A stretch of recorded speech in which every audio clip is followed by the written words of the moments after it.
अल्हम्दुलिल्लाहि रब्बिल आलमीन वस्सलातु वस्सलामु अला सय्यिदिल अंबियाइ वल मुरसलीन व अला आलिहि व अस्हाबिहि अजमईन अम्मा बअद फ़अऊज़ु बिल्लाहि मिनश शैतानिर रजीम बिस्मिल्लाहिर रहमानिर रहीम या बनी आदम खुदू ज़ीनतकुम इंद कुल्लि मस्जिद सदक़ल्लाहुल अलियुल अज़ीम व सदक़ रसूलुहुन नबियुल अमीनुल मुख्तारुल करीमुर रऊफ़ुर रहीम। इंतहाई अदब व एहतराम के साथ हुज़ूर सय्यिदुल मुरसलीन ख़ातमुल अंबिया शफ़ीउल मुज़निबीन रहमतुल लिल आलमीन ख़ातमुल मासूमीन राहतुल आशिक़ीन सल्लल्लाहु तआला अलैहि व आलिहि व अस्हाबिहि व बारक व सल्लमा की बारगाह में अपनी ग़ुलामी का सबूत दें और जिस तरीक़े से मैं पढ़ा हूँ मेरे साथ मिलकर हुज़ूर दिल के साथ नज़राने महब्बत पेश करें। अस्सलातु वस्सलामु अलैका या रसूल अल्लाह, अस्सलातु वस्सलामु अलैका या हबीब अल्लाह, अस्सलातु वस्सलामु अलैका या नबी अल्लाह व अला आलिका व अस्हाबिका या नूर अल्लाह सल्लल्लाहु तआला अलैहि वसल्लम। दोस्तान मुहतरम, आदाब मस्जिद के हवाले से चंद कुरान और सुन्नत की हिदायत आपके सामने रखने की सआदत हासिल कर रहा हूँ।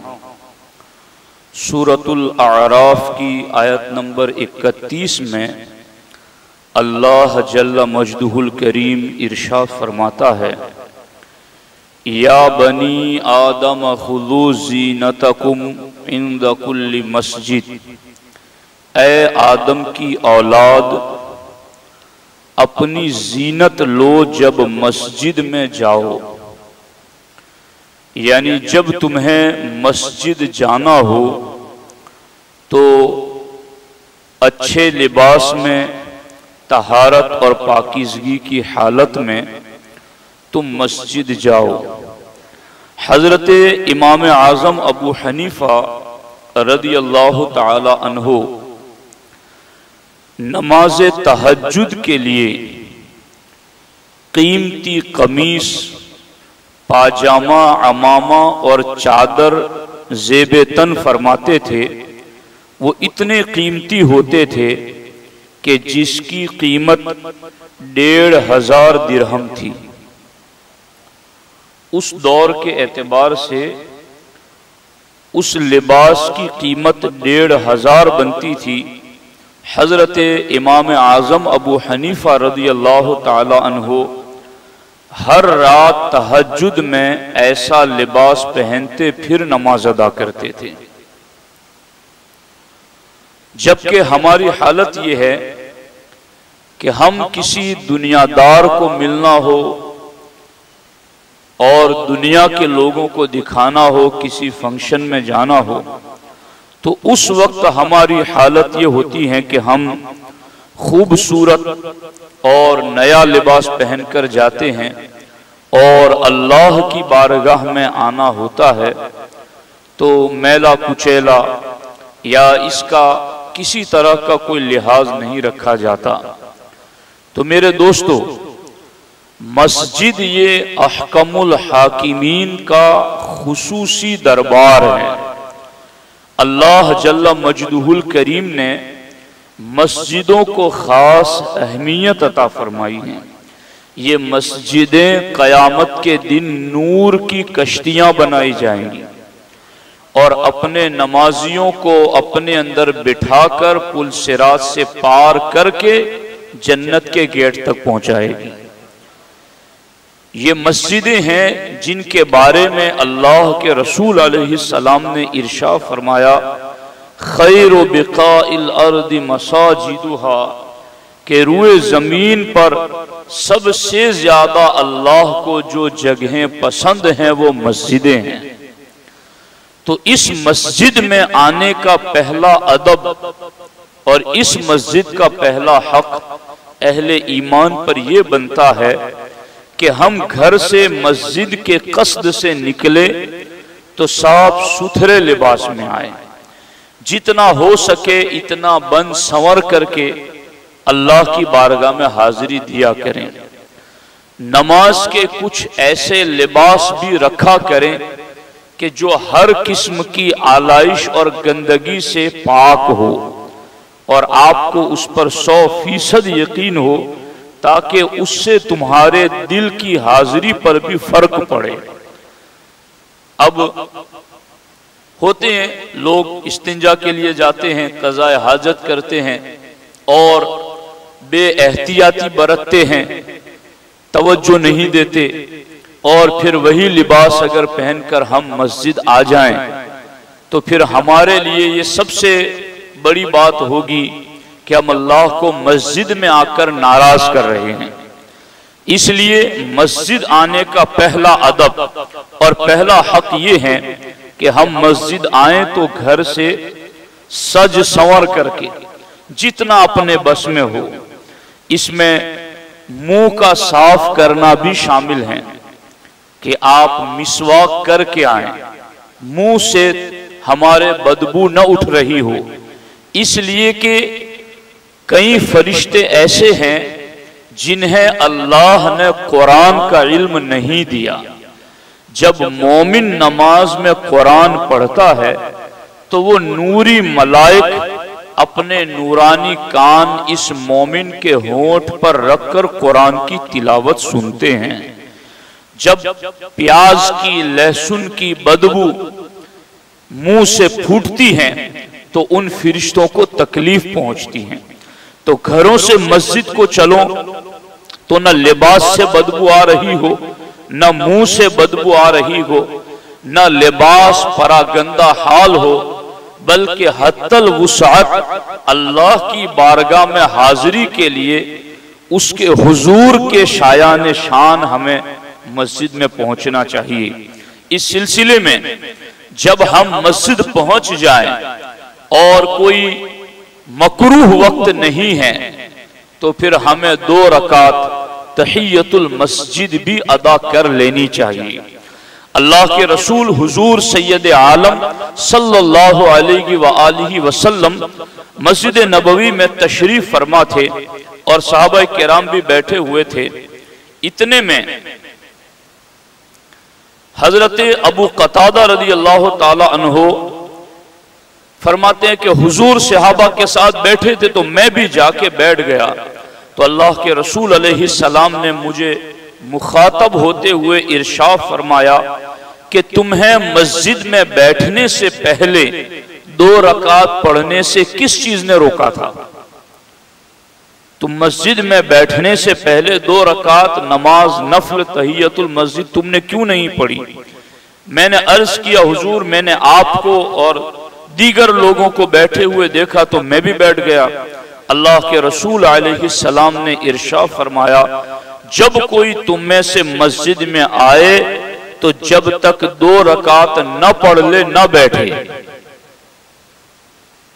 हालांकि ये मुस्तहब है, लेकिन अगर गुंजाइश है हमारे पास तो ये भी मस्जिद के आदाब में से एक अदब है कि बारगाह इलाही में हम पहुंचे हैं तो पहुंचते ही पहले उसकी बारगाह में सजदा करें।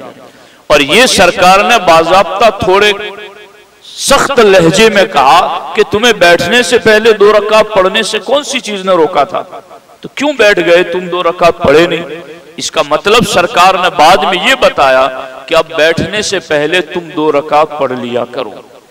अब ये बातें हैं ना, काम करने वाली बातें, और ये करेंगे तभी होगा, बाकी सुनने से हर काम हो नहीं जाता। और प्रैक्टिकल जब हम अपनी अमली जिंदगी में लाएंगे तो फिर इसकी बरकतें भी महसूस करेंगे।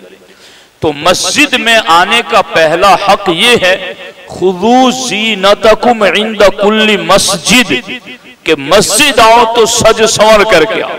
सजने संवरने का मतलब मैंने बताया, और इमाम आजम अबू हनीफा की रिवायत भी आपको सुनाई कि वो 1500 दिरहम का लिबास पहनकर नमाज तहज्जुद अदा करते थे। तो घर की तारीकी में किसी को दिखाना भी तो मकसद नहीं, सिर्फ अल्लाह की रजा के लिए। इनके इखलास का कितना दर्जा बुलंद होगा। तो एक हक ये है। दूसरा हक ये है, मस्जिद पहुंच जाएं और अगर कोई मकरू वक्त नहीं और कोई ऐसा मामला नहीं तो फिर हमें 2 रकात तहियतुल मस्जिद भी पढ़ लेनी चाहिए। आला हजरत इमाम अहले सुन्नत से सवाल हुआ, मिट्टी के तेल में सख्त बदबू होती है, घास तेल जिसको हम लोग कहते हैं, मिट्टी के तेल में सख्त बदबू होती है और मस्जिद में बदबू का ले जाना किसी तरह जायज नहीं। चूंकि उस दौर में दिए जलाकर, लालटेन जलाकर मस्जिदों में रोशनी की जाती थी, तो ये सवाल किसी ने किया कि मिट्टी के तेल से दिया जलाना मस्जिद में कैसा है। तो आला हजरत रहमतुल्लाह ताला अलैह ने फरमाया कि चूंकि ये तेल बदबूदार होता है इसलिए इस तेल को मस्जिद में जलाने की इजाजत नहीं है। तो ये भी मस्जिद का हक है कि यहाँ किसी किस्म की बदबूदार चीज ना लाई जाए। अब इस सिलसिले में मस्जिद का एक तीसरा अदब, आला हजरत रहमतुल्लाह ताला अलैह के जमाने में एक शख्स थे जिन्हें लोग नवाब साहब कहते थे। तो नवाब साहब मस्जिद में आए और खड़े खड़े बेपरवाही में, जानबूझकर नहीं, ये अफजल भाई कभी कभी ये ऊपर से फेंक देते हैं ना, इसको मैं इनको मना किया था 1-2 बार शायद, और शायद अब ये नहीं करते। तो मैं इन साथियों को भी कहता हूं कि ये जो आपके हाथ में केबल है इसको भी ऊपर से नीचे न फेंको मस्जिद में। तो ये चीज भी आप देखो कि ये नवाब साहब जो थे उनसे बेपरवाही और बेतवज्जुही में खड़े खड़े अपनी छड़ी, लकड़ी जो थी वो मस्जिद के फर्श पर गिरा दी उन्होंने, जिसकी वजह से हाजिरीन तक उस छड़ी के गिरने की आवाज पैदा हुई।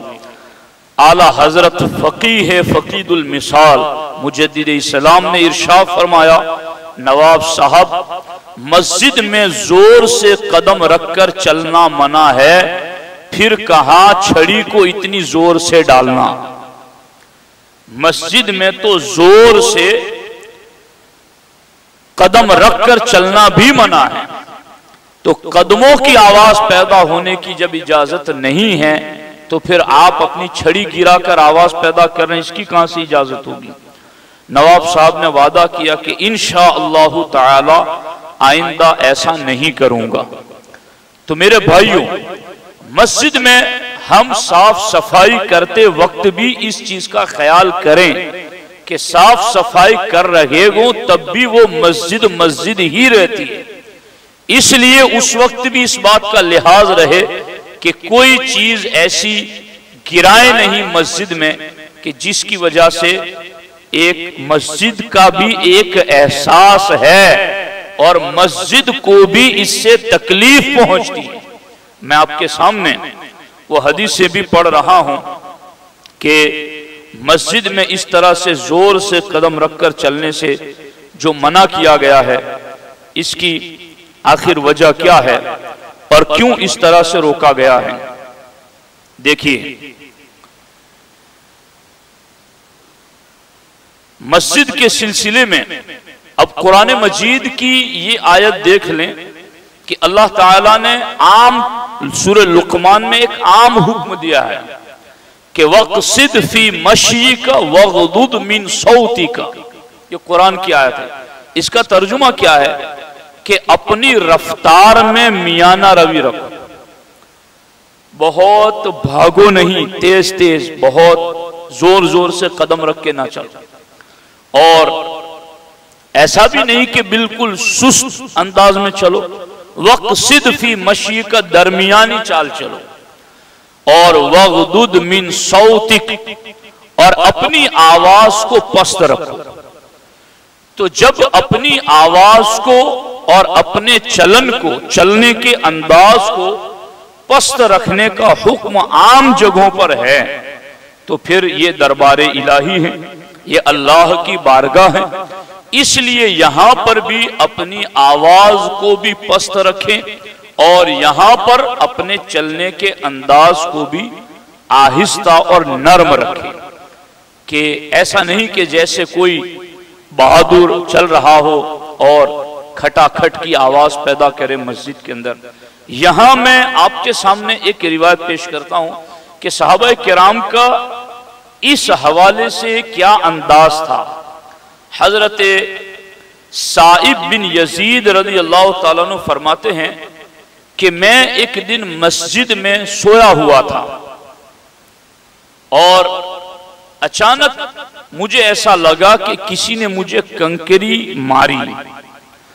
तो मैंने पलट कर देखा तो वो हजरत फारूक आजम रज़ी अल्लाह ताला अन्हु थे।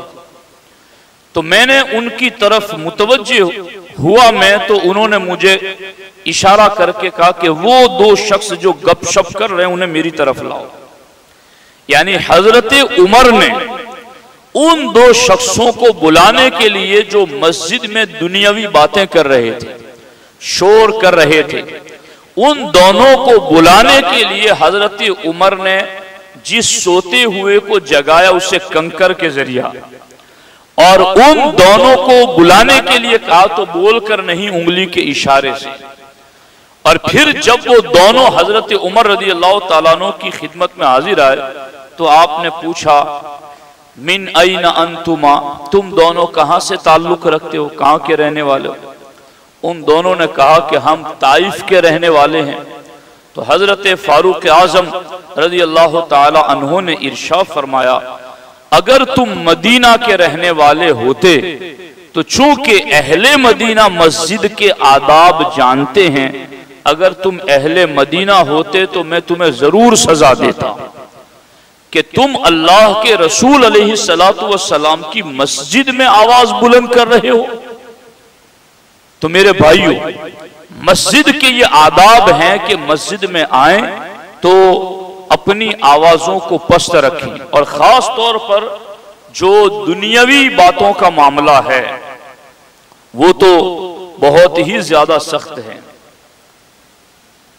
पहला हक जो मैंने आपको बताया कि मस्जिद की नीयत से घर से चलें तो अपनी हस्बे हैसियत सज धज के अल्लाह की बारगाह में आए, इत्र लगाकर, उम्दा लिबास पहनकर, मिसवाक करके, हो सके तो अमामा सर पे सजाकर, अच्छे और खूबसूरत अंदाज में। बाज़ाब्ता अल्लाह ने जीनत का लफ्ज फरमाया कि तुम जीनत हासिल करके मस्जिद आओ। तो ये हक है। मस्जिद में जब हम इंटर हो रहे हो तो फिर मस्जिद का ये हक और अदब है कि पहले सीधा कदम रखें, और मस्जिद के तमाम मरहलों में पहले सीधा कदम रखने की कोशिश करें।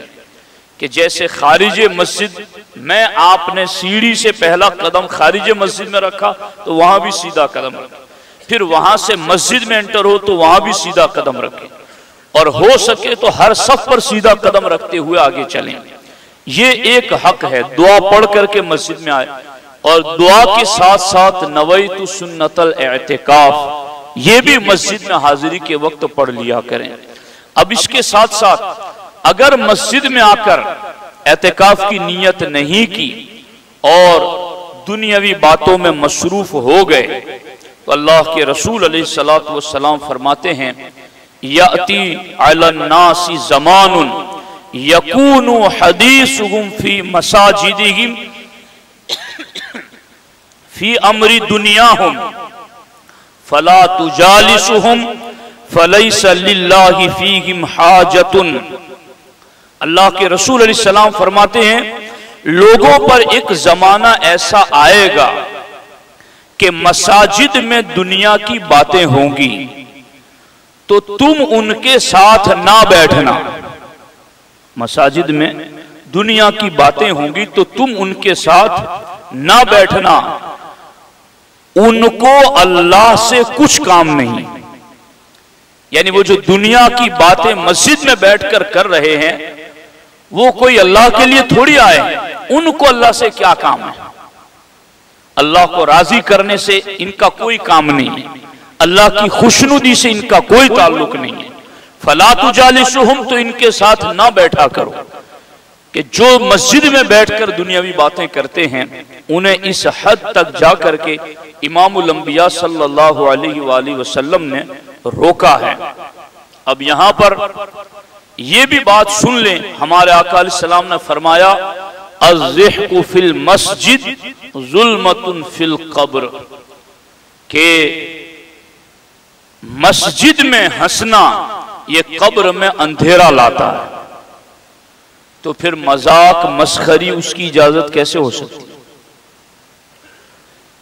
तो ये सारे आदाब आप सुनकर एहसास कर रहे होंगे कि इन आदाब का अगर हम लिहाज रखेंगे तो यहां बैठे बैठे दिमाग में बात आएगी कि हम किसकी बारगाह में बैठे हैं। बाकी अगर यहां बैठ करके भी हमें दुनिया की बातें करनी है, कहे लगाने हैं, भाग दौड़ करनी है, अपने घर में जैसे चलते वैसे यहां चलना है, तो आपको एक मिनट के लिए भी हुजूर दिल मयसर नहीं आएगा। आपको ये एहसास होगा ही नहीं कि मैं किस बारगाह कुद्स में बैठा हुआ हूं। जब वो एहसास ही नहीं होगा तो आगे फिर नमाज, फिर सजदे, फिर रुकू, फिर तिलावत, फिर आगे बुनियाद कैसे चलेगी। तो ये सारे आदाब हैं। मुल्ला अली कारी ने तो यहां तक लिखा अल कलामुल मुबाहु फिल मस्जिद मकरूहुन याकुलुल हसनात, मस्जिद में मुबाह और जायज बात करना भी मकरूह है, इससे भी नेकियां खत्म हो जाती हैं। अब अगर किसी आमी अवामी शख्स को कोई बड़ा बुजुर्ग समझाता है कि भाई मस्जिद में इस तरह बात ना करो, मस्जिद में इस तरह भाग दौड़ ना करो, तो कोई बुरा ना माने। कोई मस्जिद का ट्रस्टी अगर आपको समझाता है यहां का या किसी भी जगह, तो इसमें बुरा ना माने, बल्कि ये हकीकत में हमें इस बात की तालीम दी जा रही है कि हम अपने मालिक अल्लाह की बारगाह में बैठे कैसे, ये हमें अदब सिखाया जा रहा है। तो अब देखिए इस तरह से मामलात इतने सख्त हैं। हजरत शेख अब्दुल हक मुहद्दिस दहलवी अलैहि रहमा जज्बुल कुलूब में इरशाद फरमाते हैं कि मस्जिद में अगर खसो खाशाक यानी तिनका और कचड़ा, मस्जिद में अगर तिनका भी फेंका जाए तो इससे मस्जिद को इस कदर तकलीफ पहुंचती है जिस कदर तकलीफ इंसान को आंख में मामूली जर्रा पड़ जाने से तकलीफ पहुंचती है। यानी मेरे और आपकी आंख में तिनका पड़ जाए, कचड़ा पड़ जाए तो हम कितने बेकरार होते हैं। शेख मुहक्किक फरमाते हैं मस्जिद में तिनका फेंके जाने से मस्जिद को इतनी ही तकलीफ होती है।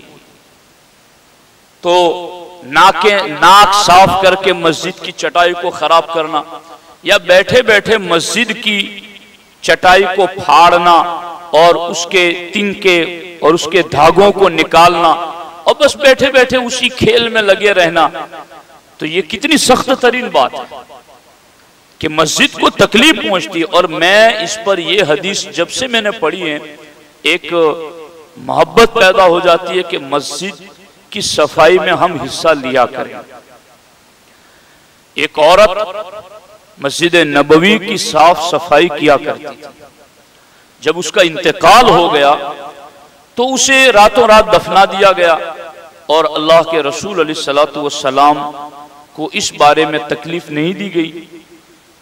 अल्लाह के रसूल अलैहिस्सलातु वस्सलाम ने बाद में पूछा कि वो औरत जो मस्जिद साफ करती थी वो नजर नहीं आती, तो बताया गया कि उसका तो इंतकाल हो गया है। तो हमारे आका अलैहिस्सलाम ने कहा कि मुझे उसके जनाजे की खबर क्यों नहीं दी। फिर सरकार अज खुद उस खातून की कब्र पर पहुंचे और सरकार ने उनके लिए दुआएं फरमाई। तो मस्जिद की सफाई करने वाले अल्लाह के रसूल अलैहिस्सलाम को इतने महबूब भी हैं और मस्जिद में कचरा फेंकने वाले इतने मबगूज भी हैं कि तुम्हारी आंख में तिनका पड़े तो तुम्हें जितनी तकलीफ होती है उससे ज्यादा तकलीफ मस्जिद में तिनका फेंकने से होती है। इसलिए मेरे भाइयों, मस्जिद आए तो मस्जिद आने का तसव्वुर घर से पैदा हो, तभी आपके दिल में ये एहसास हो कि मैं अल्लाह की पसंदीदा जगह जा रहा हूं। जब ये तसव्वुर दिलो दिमाग में बैठेगा ना, तब फिर आगे के कामकाज खुद ब खुद तुम्हारा जिस्म एक्टिव होगा कि अब जब बारगाह इलाही में जाना है, अल्लाह की पसंदीदा जगह में जाना है, तो फिर आप इत्र भी लगाएंगे, लिबास भी अच्छा पहनेंगे, मुंह भी साफ करके आएंगे और मस्जिद में बैठकर कचरा फेंकेंगे नहीं, बल्कि गिरा हुआ कचरा आपको नजर आएगा तो उठा के आप अपनी जेब में रख लेंगे कि अपने हस्बे वुसअत इतना तो मैं करूं। तो मेरे भाइयों, मस्जिद के ये अहकाम हैं, इसलिए मस्जिद का खूब लिहाज रखें और मस्जिदों से अपना ताल्लुक मजबूत रखो। जुमा जुमा ऐसा न करो, मस्जिद में आते जाते रहो। हमारे आका ने तो फरमाया कि कयामत के दिन 7 लोग ऐसे होंगे कि जब कोई साया नहीं होगा, उस वक्त उन 7 लोगों को अल्लाह अपने अर्श का ठंडा साया अता फरमाएगा। उन 7 में एक शख्स वो है कल्बुहु रजुलुन मुअल्लकुन बिल मस्जिद औ कमा काल। सरकार ने फरमाया उन 7 में एक शख्स वो है कि जो मस्जिद से बाहर भी चला जाता है फिर भी उसका दिल मस्जिद में लगा रहता है। तो मस्जिद से जिसका दिल जुड़ा रहता है, वाबस्ता रहता है, अल्लाह के रसूल अलैहिस्सलाम ने कयामत के दिन उसे अर्श के ठंडे साये की खुशखबरी अता फरमाई। और सरकार ने यह भी फरमाया कि तुम मस्जिद से नमाज पढ़ के जाओ और नीयत ये रखो कि मुझे असर में फिर आना है, तो तुम असर की नीयत से मस्जिद से जाते हो तो तुम जितना भी काम करते हो दर हकीकत तुम नमाज ही के अंदर रहते हो। ये सारे तरीके हुजूर ने क्यों बताए? ये कयामत के दिन अर्श के ठंडे साये की बशारत। ये तुम्हें ये कहा गया कि तुम अपने खेत में काम करोगे तो भी तुम नमाज में होगा। ये क्यों तालीम दी गई? ताकि तुम्हारे दिल को मस्जिद से जोड़ा रखे।